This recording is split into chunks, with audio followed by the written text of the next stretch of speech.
Hello friends, welcome to back my YouTube channel exam crack with Shashi में। मैं Shashi ma'am स्वागत करती हूँ एक बार फिर से आप सभी का आपके अपने YouTube channel exam crack with Shashi में। अपने पिछले क्लास में हमने कोशिका विभाजन का महत्व जाना था और जो प्राणी होते हैं कोशिका के आधार पर कितने वर्गों में उनको बांटा जाता है, इसके बारे में जाना था, समझा था। और उससे पहले हमने कोशिका की संरचना, कोशिका के प्रकार, कोशिका की उत्पत्ति, कोशिका की खोज, इन सब के बारे में पढ़ लिया था। आज का हमारा जो ये टॉपिक है ये हमारा विभिन्न प्रकार के तंत्रों से संबंधित है, जिसमें आज हम पाचन तंत्र का अध्ययन करेंगे। तो आइए हम बिना देर किए शुरू करते हैं। आज का जो हमारा ये टॉपिक है ये है हमारा पाचन तंत्र। पाचन तंत्र जिसको कहते हैं डाइजेस्टिव सिस्टम।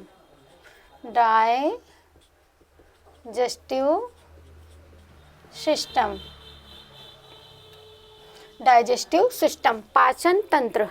पाचन क्या होता है? जो हम भोजन ग्रहण करते हैं वो कैसा होता है? ठोस होता है, जटिल होता है तथा अघुलनशील होता है। उसको तरल अणुओं में, सरल अणुओं में तथा घुलनशील अणुओं में परिवर्तित करना ही हमारा क्या कहलाता है? पाचन कहलाता है। तथा पाचन क्रिया में भाग लेने वाले सभी अंगों के समूह, चलो इसके बारे में हम थोड़ा सा देख लेते हैं क्या होता है पाचन तंत्र। पाचन क्रिया में भाग लेने वाले समस्त अंगों के समूह को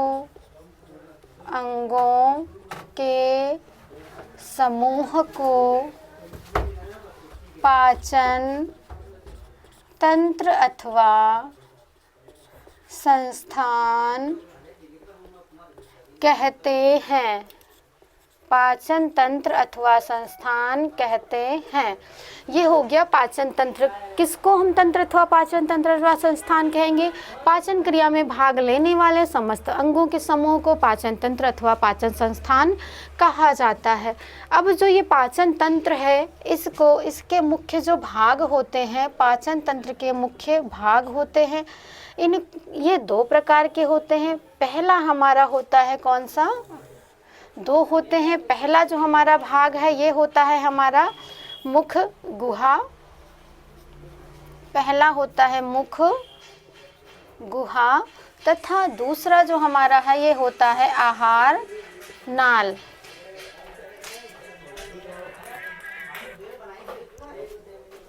दूसरा हमारा होता है आहार नाल।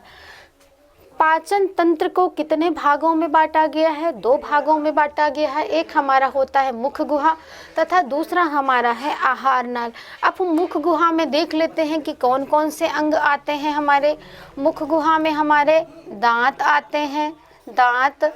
दूसरा हमारा जीभ आती है, जीभ। और तीसरा हमारा जो आता है ये है लार ग्रंथियाँ। मुख गुहा के अंतर्गत ये तीन अंग आते हैं। पहला है दांत, दूसरा है जीभ तथा तीसरा है लार ग्रंथियाँ। दांत क्या करते हैं? जो भोजन हम ग्रहण करते हैं उनको कूटने, पीसने, चबाने का जो कार्य है ये दांतों के द्वारा किया जाता है। जीभ क्या करती है? भोजन को इधर उधर पलटने में सहायता करती है तथा भोजन को धकेलने में सहायता करती है। जो लार ग्रंथियां हैं ये क्या करती हैं? इनसे लार निकलता है। लार हमारा होता कैसा है? चिकना होता है। ये भोजन को लार चिकना बनाता है, जिसके माध्यम से जो हमारा भोजन है ये निगलने में क्या होती है? आसानी होती है। तो ये लार ग्रंथियों से लार निकलती है जो भोजन को चिकना व गीला बनाती है, जिससे भोजन को निगलने में आसानी होती है। जो हमारा आहार नाल है इसके अंतर्गत कौन कौन से अंग आते हैं? तो इसमें सबसे पहला जो हमारा अंग आता है ये होता है ग्रसनी। दूसरा हमारा होता है ग्रास नली। और जो तीसरा हमारा होता है ये है हमारा आमाशय। चौथा है हमारा छोटी आंत और फिर है बड़ी आंत। बड़ी आंत। आहार नाल में कितने अंग आते हैं? ग्रसनी हो गई, ग्रासनली हो गई, आमाशय है, छोटी आंत है, बड़ी आंत है। इन 5 अंग, ये 5 अंग और ये जो मुख गुहा के ये 3 अंग मिल करके हमारी पाचन क्रिया को पूरा करते हैं। इसलिए इन अंगों के समूह को हम क्या नाम देते हैं? पाचन तंत्र अथवा पाचन संस्थान का नाम देते हैं। जो पाचन तंत्र है इसका थोड़ा सा यहाँ पर हम चित्र के माध्यम से इसको समझ लेते हैं।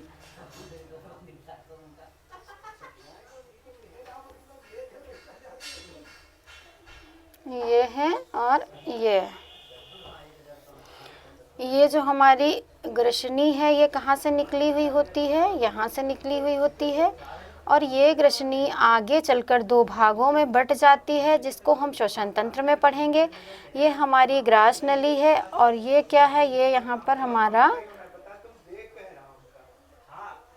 आमाशय है। और यहाँ पर जो छोटी आंत है ये कुंडली बनाए हुए बैठी रहती है, कुंडली बनाए रहती है। उसके बाद क्या है? ये बड़ी आंत का भाग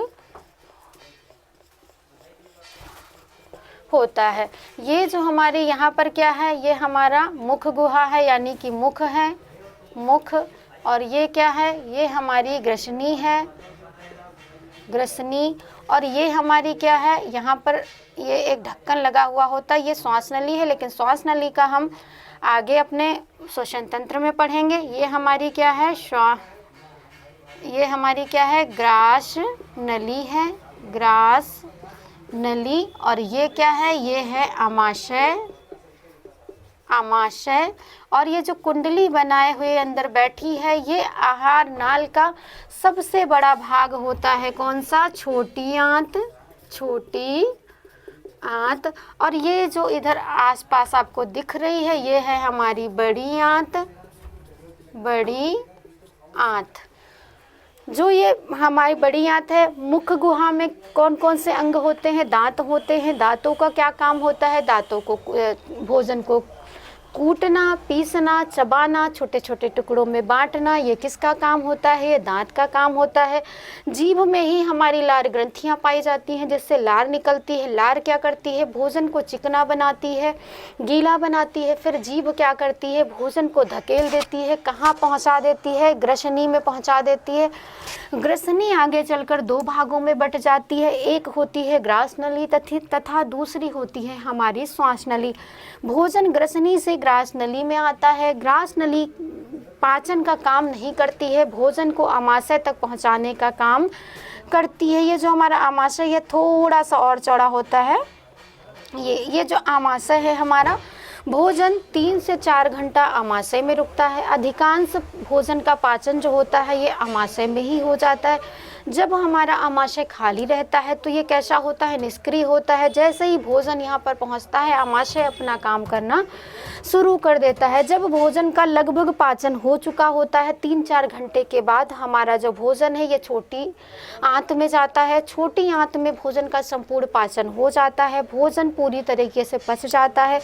छोटी आंत में छोटे छोटे रसांकुर पाए जाते हैं जिनके माध्यम से जो हमारे अवशोषक तत्व होते हैं उनको अवशोषित कर लिया जाता है तथा शेष बचे व्यर्थ पदार्थ को कहाँ भेज दिया जाता है? बड़ी आंत में भेज दिया जाता है।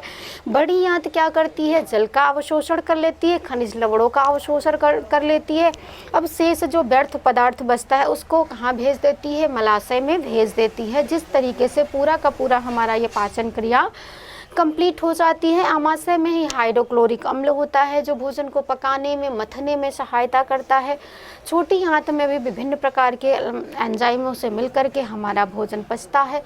ये पूरी की पूरी हमारी पाचन क्रिया है। इस प्रकार से भोजन कैसे हम ग्रहण करते हैं और मुख से किसका पाचन प्रारंभ हो जाता है? तो मुख से कार्बोहाइड्रेट का पाचन प्रारंभ हो जाता है। बाकी पाचन हमारा ज़्यादा से ज़्यादा आमाशय में कंप्लीट होता है और शेष बचा हुआ अगर संपूर्ण पाचन की बात की जाए तो वो हमारे छोटी आंत में कंप्लीट होता है। ये हमारा है पाचन तंत्र। किसका ये फिगर हमने देखा है? पाचन तंत्र का देखा है हमने। पाचन तंत्र जिसको हम लोग डाइजेस्टिव सिस्टम बोलते हैं। उम्मीद है कि आप लोगों को पाचन अंग समझने में कोई दिक्कत नहीं हुई होगी। आप लोगों को अगर ज़रा सी भी कोई दिक्कत है तो आप इस वीडियो को पॉज करके या दोबारा रिप्ले करिए, जिससे आपको ये सारी चीज़ें क्लियर हो जाएंगी कि हमारा जो पाचन तंत्र है कहते किसको हैं। पाचन क्रिया में भाग लेने वाले समस्त अंगों के समूह को पाचन तंत्र अथवा पाचन संस्थान कहते हैं। जो पाचन तंत्र है इसके कितने भाग होते हैं? 2 भाग होते हैं। पहला भाग हमारा मुख गुहा तथा दूसरा भाग हमारा आहार नाल कहलाता है। मुख गुहा में कौन कौन से अंग आते हैं? तो दांत होता है, जीभ होता है, लार ग्रंथियां होती हैं। तथा आहार नाल में कितने भाग आते हैं? ग्रसनी हो गई, ग्रास नली है, अमाशय है, छोटी आंत है तथा बड़ी आंत होती है। इसको हमने ये पूरी प्रक्रिया को हमने किसके माध्यम से समझ लिया है? एक चित्र के माध्यम से समझ लिया। आई होप आपको अब इसको समझने में कोई दिक्कत नहीं हुई होगी। इसके आगे हम अपनी नेक्स्ट क्लास में डिस्कस करेंगे। उम्मीद है आपको समझने में कोई दिक्कत नहीं हुई होगी। अगर आपकी कोई क्वेरी है, आपको कोई दिक्कत है, तो आप कमेंट बॉक्स में कमेंट कर सकते हैं। आपकी समस्या का समाधान होगा, सॉल्यूशन होगा। हमारे साथ बने रहने के लिए हमारे यूट्यूब चैनल को सब्सक्राइब कर लीजिए, बेल आइकन को प्रेस कर लीजिए, ताकि हमारे चैनल से जुड़ी हर छोटी बड़ी अपडेट आपको मिलती रहे।